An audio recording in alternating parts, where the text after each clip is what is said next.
Bueno, última clase. Vamos a revisar hoy día el modelo APT y modelos multifactoriales, ¿sí? La idea es revisar cómo estos modelos de alguna manera son una alternativa al modelo KPM en el contexto de la administración de portafolios. El primero, el APT, es un modelo que no tiene una derivación teórica como el KPM, ¿sí? Pero se basa, digamos, intuitivamente en factores macroeconómicos para representar al riesgo sistemático. Los factores no son fijos, es decir, eh, empíricamente se puede hacer el estudio de un país y determinar que ciertos factores son relevantes en ese país, pero en otro país puede cambiar la cuestión. Siempre digo, por ejemplo, en Ecuador, el precio del petróleo podría ser una variable significativa para explicar riesgo sistemático, lo que no necesariamente va a pasar, pero en otras economías. ¿Ok? Entonces, este modelo APT significa modelo de fijación de precios por arbitraje. Son las siglas en inglés, ¿sí? Veamos que tiene algunos factores que representan su riesgo sistemático, ¿no? Y bueno, primero obviamente hace también una exposición de los riesgos sistemáticos y no sistemáticos, ¿sí? Porque de alguna manera es necesario hacer esa distinción para luego enfocarnos en los riesgos sistemáticos. Este modelo está desarrollado en uno de los capítulos del libro de Ross, porque Stephen Ross es uno de los creadores de este modelo, ¿no? Entonces hay un capítulo, creo que especial, dedicado a este modelo en el libro de Ross. ¿Ok? Entonces, primero empieza Ross haciendo esta distinción con respecto a los rendimientos de las acciones. El rendimiento observado, es decir, lo que ustedes ya pueden calcular porque ya el precio ha evolucionado, ya ha pagado dividendos, etcétera. Ese rendimiento observado se puede descomponer entre una parte que era esperada, rendimiento normal o esperado de la acción, más otra parte que fue la sorpresa, ¿sí? O el componente riesgoso de la acción. ¿Ok? Entonces, de nuevo, ¿no? El retorno observado se puede separar entre lo que estaba esperado y la diferencia. ¿Sí? La diferencia que sería el componente riesgoso. En realidad, ellos sostienen que el riesgo está en la parte no esperada del rendimiento. Ahí está, ¿no? Rendimiento total observado en el mes. eh, ER es el rendimiento esperado y U vendría a ser la parte no esperada del rendimiento. Primera división que hacen, ¿no? Luego, eh, para profundizar en la parte no esperada, en la U, ¿sí? Para profundizar en la parte no esperada, en la U. Entonces aquí viene la distinción entre lo que es sistemático y no sistemático. Entonces, dicen, bueno, hay algunas cosas que pueden pasarle a esta empresa hipotética Flyers en la exposición. Durante un mes determinado puede haber noticias sobre las investigaciones que hace Flyers, sobre cifras del gobierno relacionadas con el PIB, sobre algún descubrimiento que el producto de una empresa competidora ha sido modificado, noticias sobre las ventas de Flyers que superaron sus expectativas, alguna disminución repentina en las tasas de interés, la salida o la jubilación inesperada del fundador y presidente de Flyers, o cualquier acto positivo o negativo realizado por Flyers en el mundo.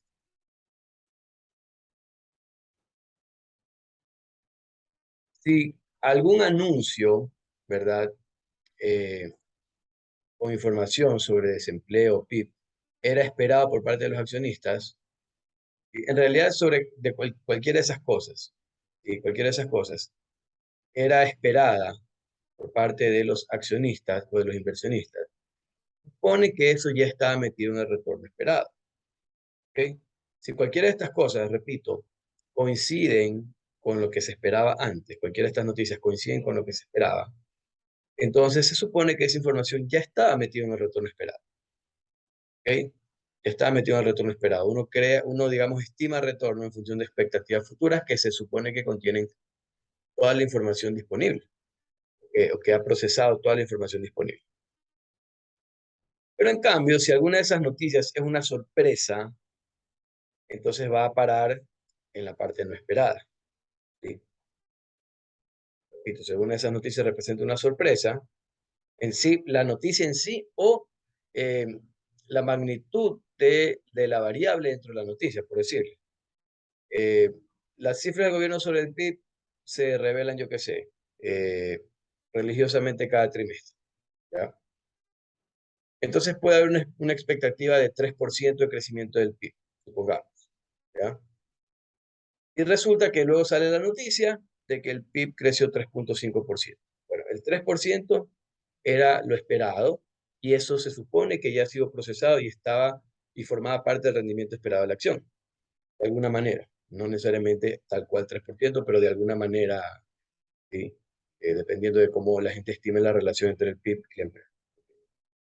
Pero el diferencial, eso viene a ser parte de la sorpresa, el 0,5 adicional. En este caso, una sorpresa positiva. Adelante, ¿no? Pero bueno, con otros valores. Si los accionistas esperaban un anuncio de variación de PIB de 0,5% y precisamente de ese valor fue el anuncio, ¿qué sucede? No hay ninguna novedad para ellos porque se dio lo que asumían, no hay sorpresa y no debería haber ningún efecto por encima del retorno esperado. Pero si esperaban un anuncio de 0,5 y el anuncio fue de 1,5%, entonces ese punto porcentual mayor a la expectativa representa la sorpresa. Las sorpresas son las noticias que influyen en el rendimiento no anticipado de la acción. ¿Ok? Las sorpresas son las noticias que influyen en el rendimiento no anticipado de la acción. ¿Ok? En economía en general, economía y finanzas, se habla de estudios de eventos, ¿no? Que básicamente lo que hacen es en una serie de tiempo cuantificar si hay un cambio significativo con respecto a la tendencia y si ese cambio está relacionado con algún evento que ocurrió en ese punto del tiempo. Por eso se llama estudios de eventos.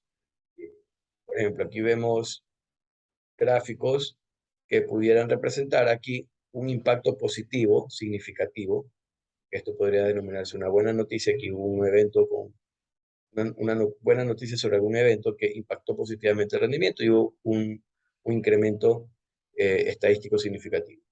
Acá, ¿sí? No hubo una variación significativa, se diría que no hay ninguna noticia o evento significativo, y acá en cambio una mala noticia que genera una caída de esta variable de forma significativa. Ahora, los precios de las acciones en mercados desarrollados, en Ecuador ya lo hemos hablado varias veces, en realidad no pasa esto porque como no hay transacciones frecuentes, no se refleja la información sobre los eventos riesgosos, no se refleja en los precios, ni en los retornos, ni en la volatilidad, ni cualquier cosa que uno calcule a partir del precio. Pero en mercados desarrollados, donde las transacciones son cada segundo, a cada microsegundo, los precios se ajustan en el momento de la sorpresa, ¿sí? Aunque lo anunciado en esta noticia vaya a suceder después. Por ejemplo, yo puedo decir, de aquí a 3 meses voy a renunciar. Yo soy gerente de una gran corporación, ¿sí? Y yo digo, de aquí a 6 meses voy a renunciar. Nadie se esperaba eso. El precio no va a cambiar en 3 meses. El precio cambia hoy, porque hoy se dio la noticia, aunque el evento sobre el cual se desarrolla la noticia sea un evento posterior. ¿Ok? Son esas noticias entonces las que ya hacen reaccionar al mercado. Decía, no sé, se anuncia una renuncia de un ejecutivo importante para el siguiente mes, el descuento en el precio se realiza en el momento de la noticia y no cuando efectivamente suceda la salida del funcionario. En general, las sorpresas son el verdadero riesgo que se asume en cualquier inversión. Si se cumplieran las expectativas, no se asumiría ningún riesgo, ¿no? Y claro, es lo que desde un principio del curso decíamos, ¿no? La definición de riesgo es la volatilidad de los resultados no esperados. A veces son positivos, a veces son negativos, pero están distantes de lo esperado. Entonces, eso es lo que constituye el riesgo. En el caso de las noticias que listábamos sobre flyers, ¿sí? Estas, por ejemplo, ustedes ya saben esto, porque ya alguna vez hablamos de esta diferenciación.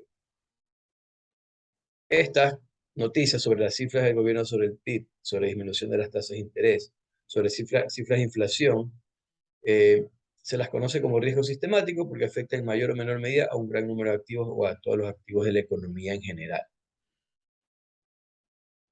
Pero, por ejemplo, estas otras noticias, algo sobre las investigaciones que hace Flyers, algo sobre algún producto de una empresa competidora, eh, noticias de las ventas de Flyers, la salida de jubilación de su fundador o algún otro acto positivo o negativo, esas son situaciones de riesgo específico o no sistemático. ¿Ok? Esta parte, digamos, es repaso. Ya saben la diferencia entre sistemático y no sistemático.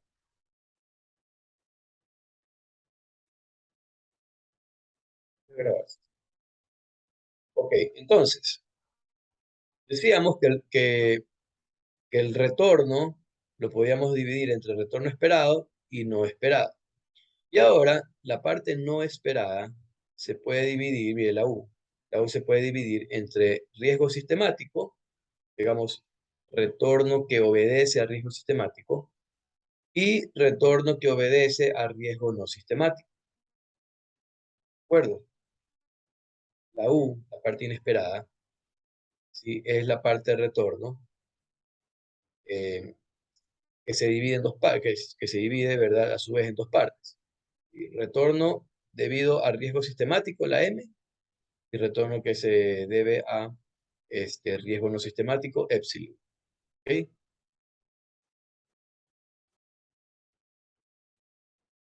Entonces, riesgo no sistemáticos no se relacionan entre sí, son, digamos, situaciones específicas de las empresas. El riesgo sistemático sí son eventos que se relacionan con todas las compañías, ¿ok?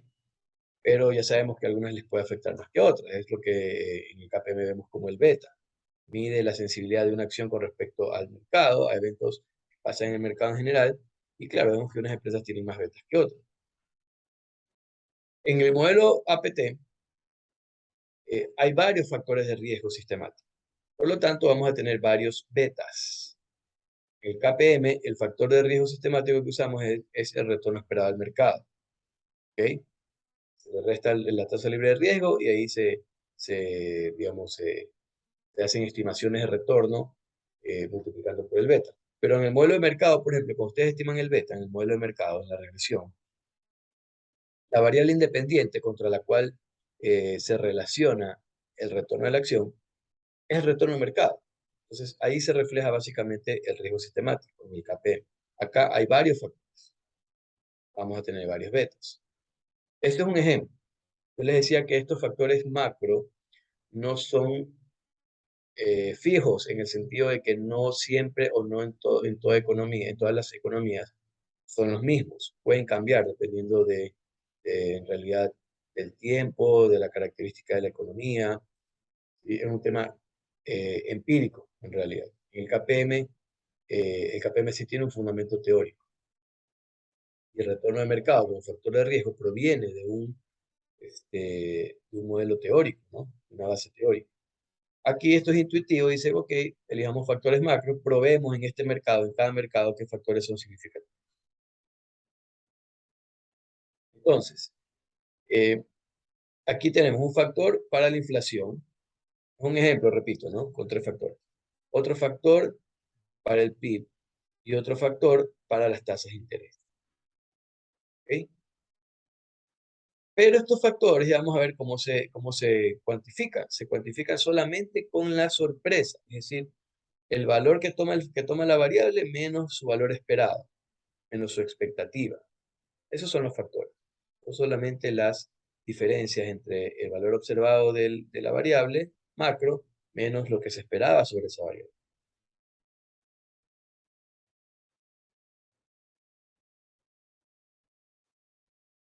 Ok. Entonces, esto ya es una aplicación. El APT en realidad se los voy a dar como cultura general, pero no vamos a hacer regresiones para estimar APT, ¿sí? Y determinar los betas. Simplemente para cultura general se entiende de qué se trata. Ok, ya está fuera de alcance del curso porque no alcanzamos a ver con más detalle tantos modelos, ¿sí? Pero lo vamos a ver básicamente cómo aplicarlo para estimar un retorno. ¿sí? O para explicar un retorno. Entonces, considere un título en un periodo de un año con la siguiente información. El pronóstico anual de la inflación para ese periodo es de 5% anual. El de la variación del PIB de 2%. Y las tasas de interés se espera que se mantengan constantes, es decir, variación en las tasas de interés cero. ¿Ok? Esos son pronósticos para un año determinado. Además, se conoce que las acciones de una empresa sobre la cual se quiere hacer la estimación tienen los siguientes betas. El beta con respecto a la inflación, 2. El beta con respecto a la variación del PIB, 1. Y el beta con respecto a la variación de las tasas de interés, menos 1.8. ¿Ok? Y ahora nos dan la información de lo que realmente ocurre con estas variables. Transcurre el tiempo, se supone que transcurre el tiempo y observamos lo que realmente ocurre con estas variables. Si la inflación fue de 7%, el PIB aumentó 1%, y las tasas de interés disminuyeron 2%. ¿Ya? Esas son las noticias que se revelaron sobre las tres variables macro. Aparte, se conoce una buena noticia acerca de la compañía sobre un éxito inesperado por una nueva estrategia de negocios, lo que le representa un aumento de 5% de su rendimiento.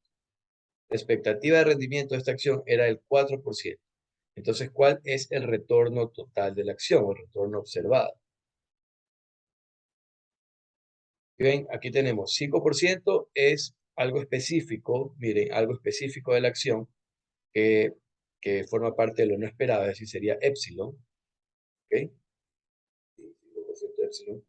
Y aparte tenemos que el retorno esperado es 4%, era 4%. Digamos, eso ya sabemos. Ahora viene la parte del riesgo sistemático, la M, ¿no? La M. ¿Y cómo lo calculamos? Y ahí es que tenemos que calcular los factores y luego multiplicar por los betas. Entonces, como les decía al inicio, los factores son la sorpresa en las variables de riesgo sistemático. En el caso de la inflación, la variable está definida como directamente el nivel de inflación. Es decir, se toma lo observado menos lo esperado, 7% menos 5%, me da un factor de 2%. En el caso del PIB, la variable, en el caso del PIB, la variable era el crecimiento del PIB, ¿ok? La variación del PIB. Lo observado fue 1%, lo que se esperaba era 2%. Eso me da una sorpresa negativa, ¿ok? 1%, es decir, menos 1%. Esa es la sorpresa en el crecimiento del PIB. Creció menos de lo esperado, por eso me da menos 1%. Para cada caso, ojo, para cada caso en que haya que estimar esto, para cada ejercicio que les ponga, hay que leer bien cómo está definida la variable, ¿ok? Porque hay un ejercicio, por ejemplo, en el libro de Ross, que a veces se presta para confusión, en donde la variable no es el crecimiento del PIB, sino que es el PIB en dólares, ¿ok? Entonces hay que tener claro eso para reemplazar correctamente los valores antes de multiplicar por los betas. Acá la tercera variable era la variación de las tasas de interés. La variación observada fue esa disminución de 2% y lo esperado era que no varíen las tasas de interés, es decir, 0% era lo esperado. Menos 2 menos 0 igual menos 2. Igual fue una sorpresa negativa. Hubo una reducción en las tasas de interés cuando se esperaba que se mantuvieran constantes. Entonces, una vez calculados los factores, a la derecha están los factores, se multiplican por el beta. ¿Ya? Multiplican por el beta y eso me da, en este caso, el riesgo sistemático 6.6%. Entonces, este es como hacer suma producto de esto, ¿no? Pueden verificar. Ok.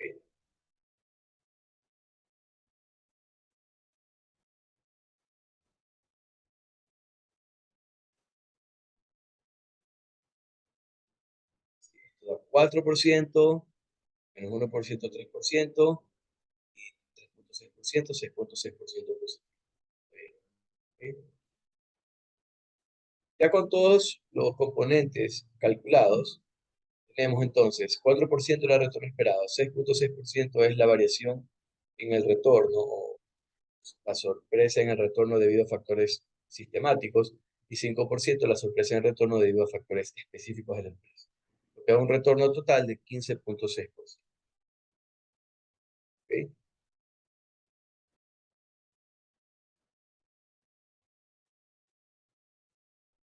Se supone, asimismo, que un mercado en equilibrio, que el retorno debería ajustarse a este valor. ¿Sí? El retorno debería ajustarse a este valor una vez que se conocen las noticias sobre las distintas variables macro relevantes y significativas para una acción, ¿no? ¿Ok? Ahora, para que practiquen, vamos a hacer solo uno de esos ejercicios. Les voy a pedir que hagan, ¿no? Voy a dar 10 minutos para que hagan uno de estos ejercicios. Vayan al libro de Ross, a la página, a ver si esto es la página. Déjenme abrirlo para elegir.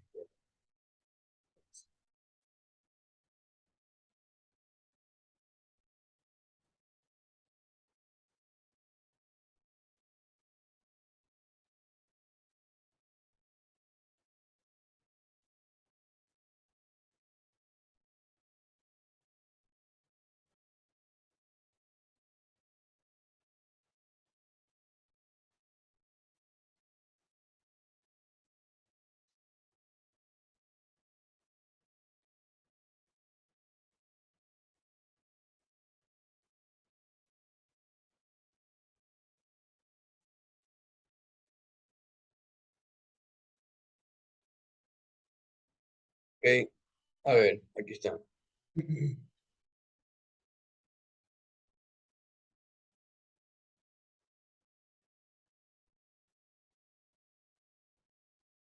Podemos hacer el 2, ¿ya? Página 387,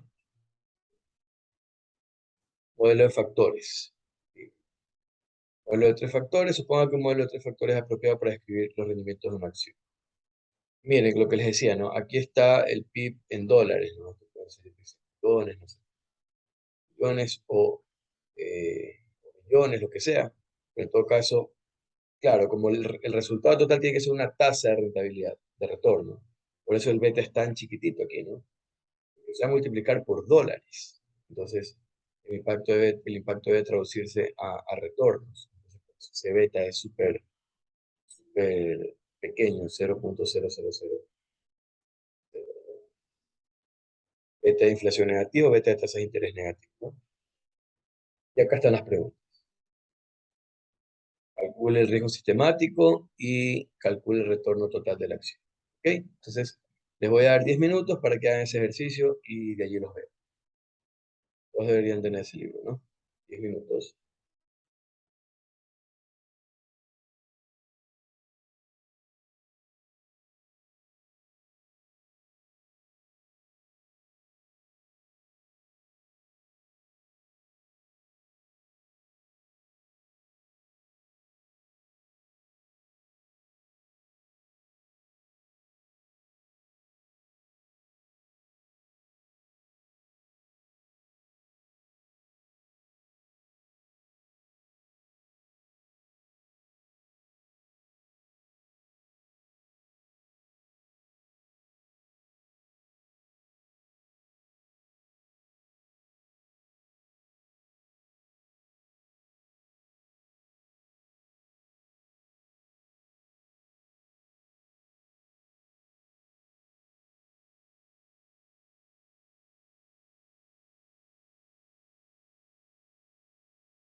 Ya estamos.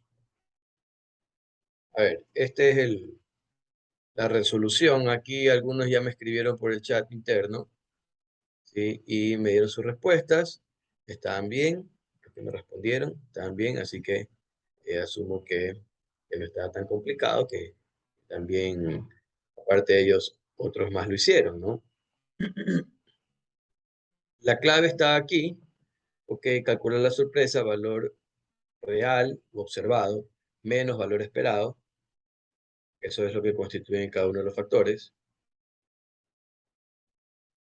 Y acá lo que hice fue multiplicar el beta por la sorpresa, ¿no? Y eso me daba el retorno debido al riesgo sistemático. Y aparte ya me daba información acá en la segunda pregunta, ¿no? Se esperan malas, inesperadas noticias acerca, no, que se presenten, iba a decir se esperan, ya debería estar en el retorno esperado. Ponga que se presentaran malas, inesperadas noticias acerca de la empresa, es decir, temas de riesgo específico, que ocasionaran que el precio de las acciones disminuyera 2,6%. Es decir, eh, este, no, esto es epsilon, es epsilon, ¿verdad? Que ocasionara que el precio de la acción disminuyera en 2,6%. Si el rendimiento esperado de la acción es de 10,8, ¿cuál sería el rendimiento total de esta acción? Entonces tenemos el rendimiento esperado más los dos componentes de riesgo, M que es el riesgo sistemático 2,81 y epsilon que es menos 2,6. ¿Ya? Eso me da 11,01. ¿De acuerdo? ¿Ok? En eso consiste el APT, la aplicación del APT, para que tengan conocimiento. Y ahora voy a pasar a otro. Disculpe, ¿puedes repetir, por favor? Sí, ¿qué cosa? ¿Qué parte? ¿Qué parte? Sí, la parte del 281. A ver, todo esto aquí, información hasta aquí, ¿no? ¿Ok? Y los factores de sorpresa se calculan con las variaciones entre lo esperado y lo real, ¿no? Es decir, real menos esperado en realidad, real menos esperado. ¿Ya? Está calculado para los tres factores de riesgo sistemático, tres factores macro. Y acá lo que hemos hecho es multiplicar el beta de cada factor por el respectivo valor del factor. Y acá se suma, ¿no? O se podían hacer directamente suma producto, están acostumbrados a hacer suma producto, hacían beta, tomaban beta y tomaban y llegaba a lo mismo, ¿no? Y acá ya es la aplicación del modelo completo, ¿no? Retorno esperado, más riesgo sistemático, más riesgo específico.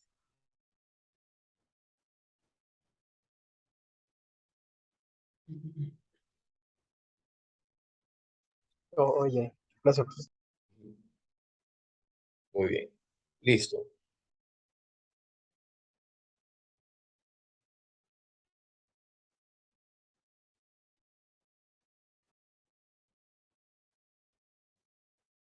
Ahora, bueno, ahora sí. Los modelos multifactoriales son similares. Pero claro, uno puede decir, bueno, pero multifactoriales me suena a varios factores y el APT es varios factores. Sí, sí, pero en realidad ya este tema de modelos multifactoriales ya se ha adoptado para estos modelos que vamos a ver a continuación, en donde en realidad se trabaja con ciertos factores de riesgo que tienen características de las empresas más que factores macro. Y además, generalmente se habla de los modelos multifactoriales de Fama y French. Fama y French son dos profesores de finanzas, ¿verdad? Y Fama es uno de los ganadores de premios Nobel también. Y miren que estamos entre ganadores de premios Nobel aquí viendo sus modelos. ¿Ok?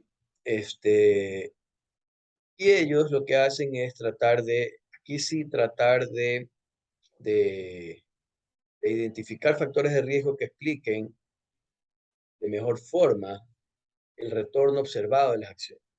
El KPM, fíjense que parte bien humilde. El KPM parte diciendo cuánto se le debería exigir a un título en función de su riesgo sistemático. ¿Ya? Estos autores lo que hacen es trabajar sobre la falta de predictibilidad del KPM. ¿Sí? Es decir, ellos dicen, ok, el KPM trata de decir cuánto debería rendir un activo en función de su riesgo sistemático. Y luego observan y dicen, pero en la práctica, si nosotros observamos los retornos reales que tienen las acciones, difieren de lo que sugiere el KPM, ¿sí? Este equilibrio de mercado en realidad no es que se logra, ¿no? No es que las acciones que están rindiendo más del KPM luego baja su rendimiento y que las que están rindiendo menos que el KPM luego sube su rendimiento. Entonces dicen, debería haber otra forma de explicar esos retornos. Deberían haber otros factores que permitan mejorar la predictibilidad de los retornos que se observan en práctica. Entonces, allí surgen estos modelos, ¿no? Y ellos, obviamente, a partir de un análisis empírico, han identificado ciertos factores que, de alguna manera, empíricamente, repito, si han cumplido con ese objetivo de mejorar la predictibilidad de los retornos observados.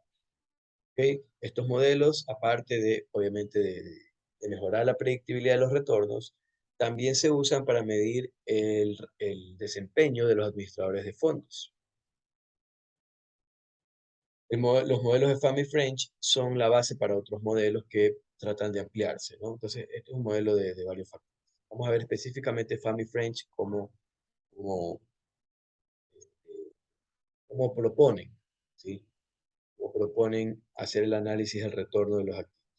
Entonces, este es el famoso KPM que está aquí arriba, llamado Single Factor Model, modelo de un solo factor. ¿Ok? Básicamente, a ver, si aquí, esto está, tal como está expresado aquí este modelo,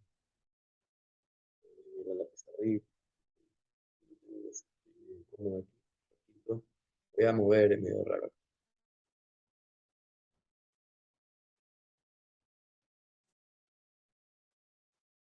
Me conecté a la pizarra, ¿no? Para escribir mejor así.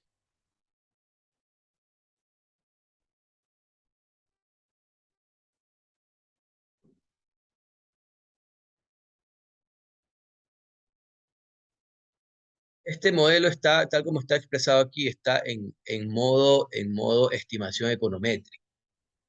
¿Ok? Es decir, si ustedes pasan la RF para acá, ¿sí?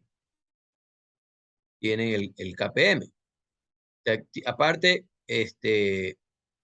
si se fijan, si RF lo paso para acá, si ustedes saben que una regresión, ¿verdad?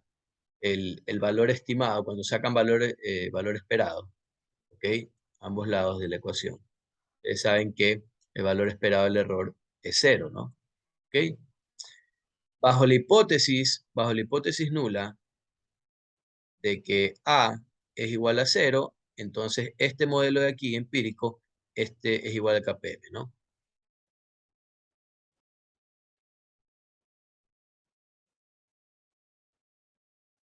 ¿Ya? En otras palabras, si esa hipótesis se cumple, podríamos decir que los retornos observados sí se ajustan a lo que dice el KPM, ¿ya? Eso es lo que básicamente dice eso, ¿no? ¿Sí? Y claro, tendríamos que alfa, que alfa es cero, que RF lo paso acá y ya me queda el KPM. ¿Sí se dan cuenta? Bueno, dicen que estos tipos que el KPM explica aproximadamente el 70% de la variabilidad de los retornos y con este modelo que ellos proponen, miren, se podría más o menos explicar 95% de la variabilidad de los retornos. Bueno, ¿qué agregan ellos como factores de riesgo? Aquí está, esto es lo del KPM, ¿no? Aquí ya están nuestros KPM, pero ellos agregan dos cosas. No, perdón. Ese no era, ese es el alfa. Ese es el alfa. Borrador, borrador.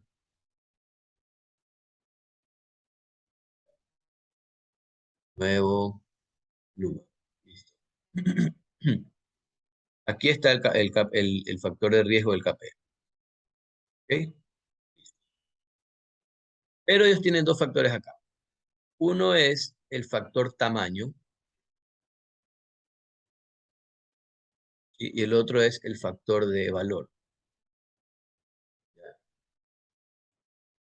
de empresas. Ya vamos a ver mejor con la siguiente lámina, ¿no? Pero esos son los nuevos factores. El factor de tamaño y el factor de valor. El factor de tamaño, ustedes sí, tal vez se les haga más familiar, debería hacerse más familiar con lo que hemos hablado en varias clases. Tiene que ver con el hecho de que, les pregunto, más bien les pregunto.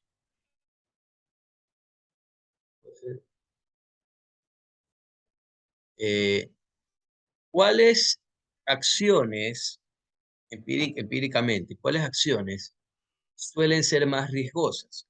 ¿Las acciones de empresas pequeñas o las acciones de empresas grandes? A ver, manden su respuesta ahí en el chat. ¿Cuáles acciones suelen ser más riesgosas empíricamente? Lo que hemos visto en algunas clases. ¿Las acciones de empresas pequeñas o las acciones de empresas grandes?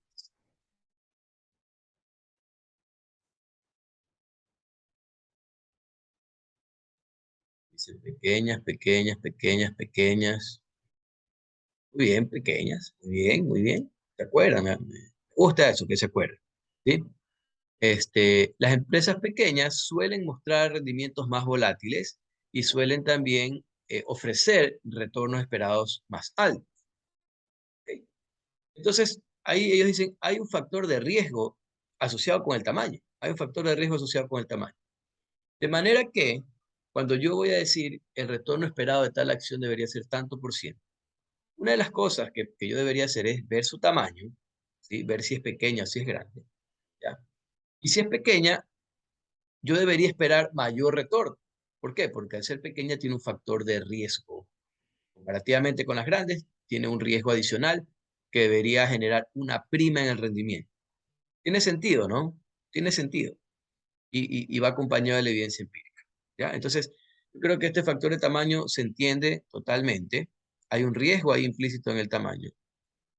Ya lo, ya lo tenía escrito, por gusto había gramateado allí, ¿no? ¿Sí?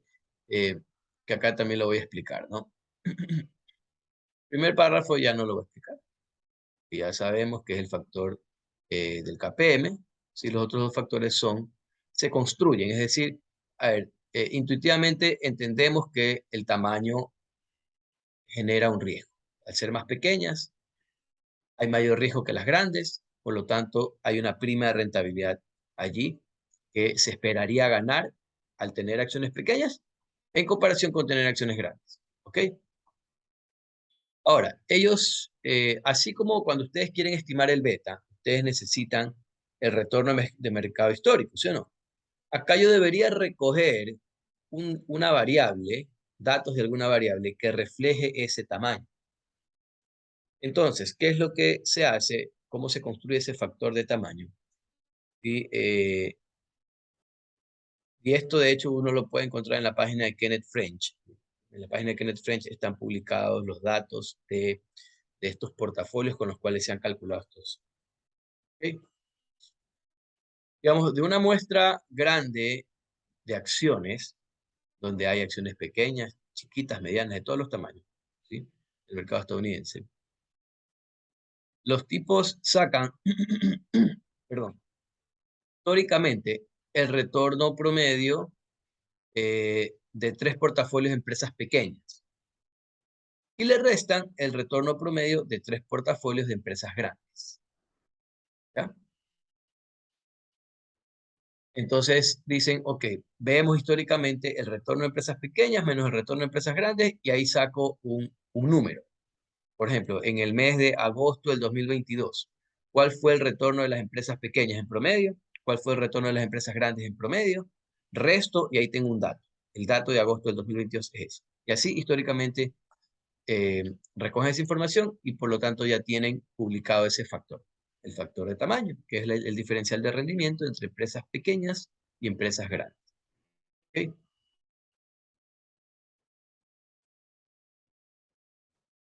Déjenme ver si me salto a la siguiente lámina.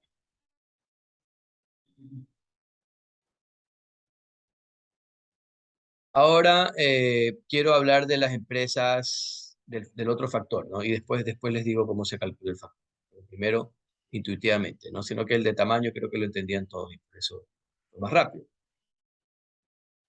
Ok, el factor de valor tiene que ver o se va a reflejar en un ratio que se calcula como el valor libro de las acciones sobre el valor de mercado de las acciones. Ya, el valor libro es el patrimonio en el estado financiero. Ese es el valor libro. Valor de mercado de las acciones es el número de acciones en circulación por, este, por su precio. ¿Ok? Es decir, la capitalización de mercado de una acción. ¿Cuántas acciones en circulación tiene McDonald's? Por el precio de la acción en un momento determinado. Entonces, ese es su valor de mercado en ese momento. ¿Ok?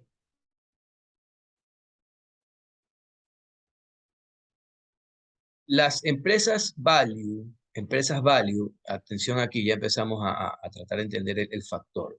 Recién estoy escribiendo un ratio con el cual se va a tratar de inferir el factor. ¿Ya? Empresas value se denominan aquellas que tienen un alto ratio valor libre sobre valor de mercado. ¿Ok? Al tener alto ratio de valor libre sobre el valor de mercado, en otras palabras, es como decir que el valor de mercado es bajo. ¿Ok? Es decir, es como decir que el valor de mercado es bajo. Al decir que el valor de mercado es bajo en términos relativos, se podría decir que están subvaloradas. ¿Ok? Entonces, las empresas value son empresas subvaloradas. Quedémonos con esta idea. Empresas value son empresas subvaloradas que tienen un alto valor de este ratio, un alto ratio. ¿Ya? En cambio, las empresas denominadas crecimiento, growth, empresas de crecimiento, son las que tienen alto valor de mercado. En ese caso, el ratio es bajo. Tienen alto valor de mercado. Y ese alto valor de mercado se atribuye a que el mercado, es decir, los inversionistas, consideran que tienen altas expectativas de crecimiento y por eso las valoran bastante. ¿Sí me explico? Ya sabemos en los modelos de valoración de acciones que si yo espero un alto crecimiento en los dividendos de una acción, ¿el precio para dónde se va a ir?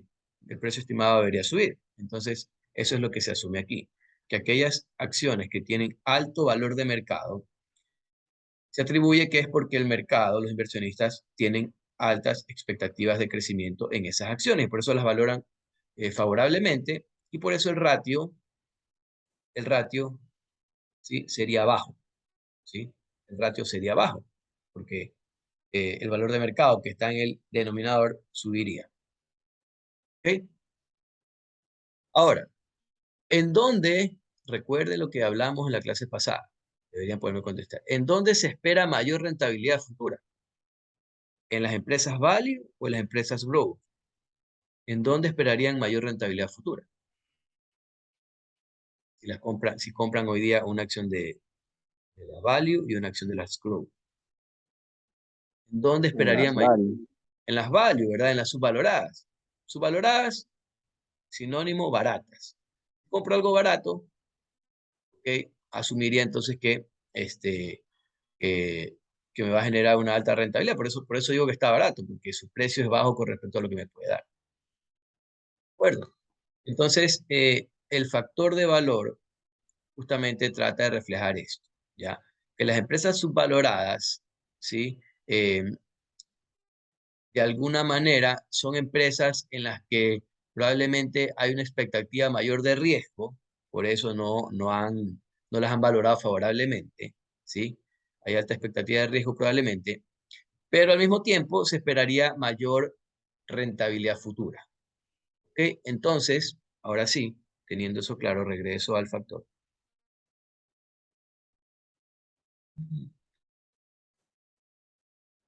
Este factor de riesgo se calcula con el retorno de las empresas value menos el retorno de las empresas growth. Es decir, el retorno de las empresas subvaloradas menos el retorno de las empresas, digamos, bien valoradas o sobrevaloradas. ¿ya? Entonces, se esperaría que ese factor sea positivo, porque estamos tomando los retornos, ¿sí? ¿Ok? Entonces, ese es el otro factor de riesgo, ¿no? El que trata de reflejar la valoración que le hace el mercado. ¿Ok? Ahora, ¿por qué me hablan de 6 portafolios? O sea, finalmente, a ver, si me hablan de 3 acá. ¿Qué es lo que hacen? Miren, para que se entienda esto de por qué hay un small value, small neutral y small growth, ¿ya? Porque en el tema del valor, ya déjenme coger una pizarrita. ¿Sí? Yo tengo aquí eje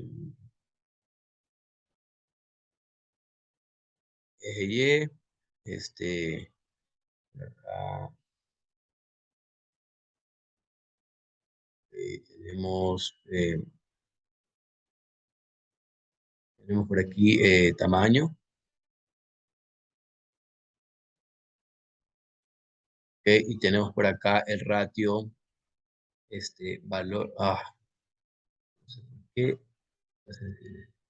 valor libro sobre valor de mercado. Qué coraje.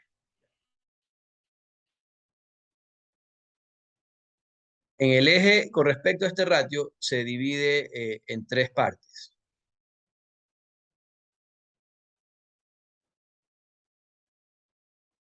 ¿Ok? Se divide la muestra en 3 partes. Las que tienen alto ratio, las que tienen